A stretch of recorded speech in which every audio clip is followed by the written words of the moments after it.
Avui us presento dos novetats de l'editorial Convel dins del seu segell Ecoesfera, que pretén despertar l'interès en la preservació de la natura entre els joves.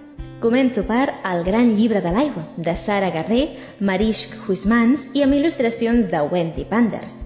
Com funcionen les marees? Quines fases hi ha en el procés de tractament de l'aigua? Qui va parlar de l'aigua virtual per primera vegada?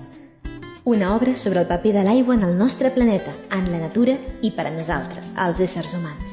I d'altra banda tenim El planeta verd, de Lisa Stuart Sharp amb il·lustracions de Kim Smith.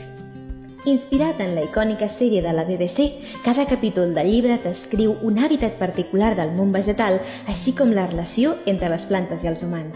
El nostre planeta verd és un món ocult on les plantes poden ensumar, tastar, tocar, sentir-hi i fins i tot parlar. Les plantes són molt més del que semblen a primera vista.